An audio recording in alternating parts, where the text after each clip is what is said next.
Hey guys, it's Voltron here, about to do my third video, and I'd just like to say that I'm actually really surprised that my first video about Kevin Durant free agency has almost 50 views on it in less than 2 weeks.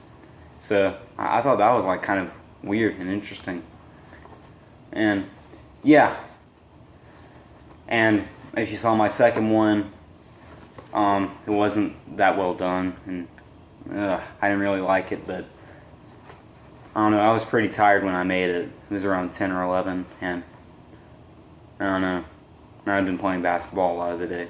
And, by the way, something I'd like to mention that I haven't mentioned yet is I'm a much bigger football fan than a basketball fan, and I'll be making football videos about stuff whenever something interesting is happening in football. Because right now, we're in like that 2 or 3 month period, basically the summer, and where nothing's going on in football except like training camps. And so it's like, oh, Miles Jack is recovering from injury, or Todd Gurley's going to put up big numbers, bigger, like second best, he's going to be the second best running back of the season. Stuff like that. I'll probably do prediction videos eventually, or I don't know, stuff about Tom Brady page. I don't know, because I'm a big Panthers fan, Luke Kuechly. I'm not a bandwagon. I actually live about 40 minutes away from Charlotte, so yeah. But I'll start with saying that even if the video title is pretty weird, I'm going to comparing why people are saying that LeBron James is the greatest of all time versus Jordan, and I'll be shooting them down with facts. So, first of all, let's go to LeBron James has officially beat Jordan for the amount of titles to go to in his career with 7. 6 in a row, by the way, which is also better than Michael Jordan, since Michael Jordan had a 2-year period when he was playing baseball in the minor leagues. And I'll bring up that later, maybe. Where he had 3 in a row 2 times, and twice in his career. And first of all, the reason for this is every single time LeBron has been to the finals, especially these past 6 years, Eastern Conference has sucked. Especially even this year. So Cavs had 60-some wins, I think 64 or 65. And you might say, wow, that's really good. And then you look at second seed, Toronto, with 52 wins. Okay, that's just insane compared to the Western Conference, which has obviously Warriors with 73 wins, but they lost it to the Cavs. San Antonio Spurs, who had 67 wins, which I think was a franchise record. I could be wrong. And then Oklahoma City Thunder had like high 50s, and even Clippers had low 50s. But then after really Cleveland, you go down like 15.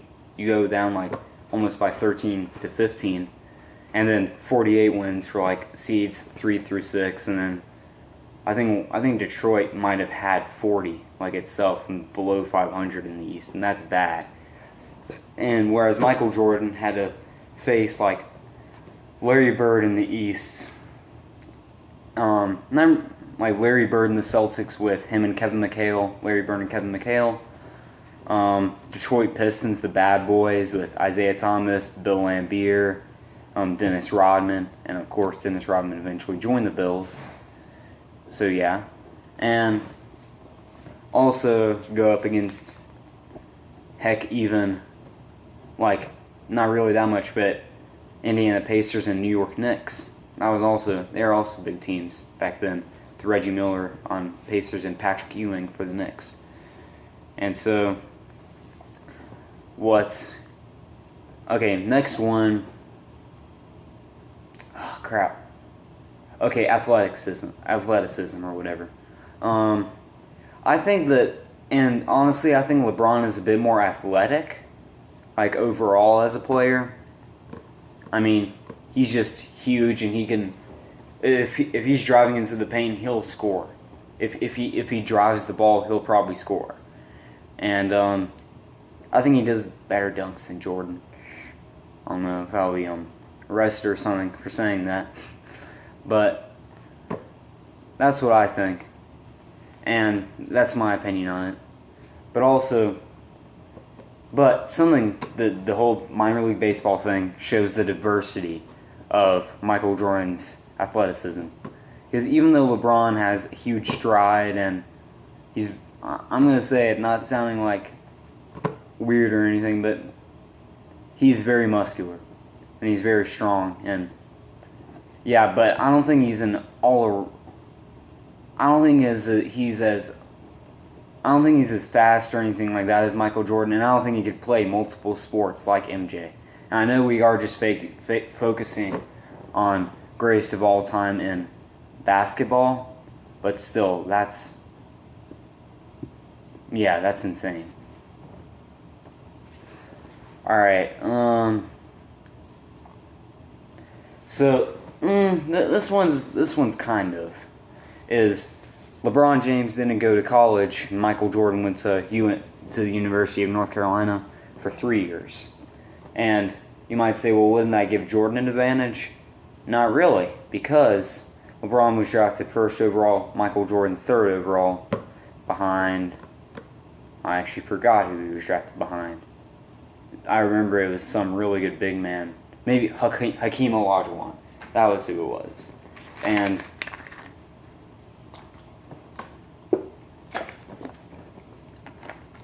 that also, since he was 21 or 22 going to the draft, whereas LeBron was 18, Jordan had less years to kind of develop as a player and was forced into a star role a lot quicker than I think LeBron was.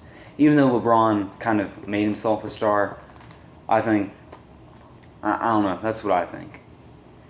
And also, and you could say, well, LeBron's only 31. He's still going to be great, but you got to look at the teams that Jordan had to beat in the finals as well. Especially the Lakers with Showtime. Okay, here, I'm just going to blow this out of the way so I don't have to make a whole video on it, even though I probably will at some point, about Showtime and Golden State, especially with, okay, first of all, Kevin Durant went to the Warriors, that's obvious. I'll make a video about that, maybe. I don't know. I'll think of it. But Showtime had the greatest point guard and the greatest center of all time, in my opinion. They had a very good small forward in James Worthy, who was, back then, Paul George quality. So, and today they have probably, just saying, Steph Curry probably is going to be the best shooter of all time. Klay Thompson's a good shooter and defender, and Draymond Green's a really good defender, but they're not the same. So, yeah. I don't know.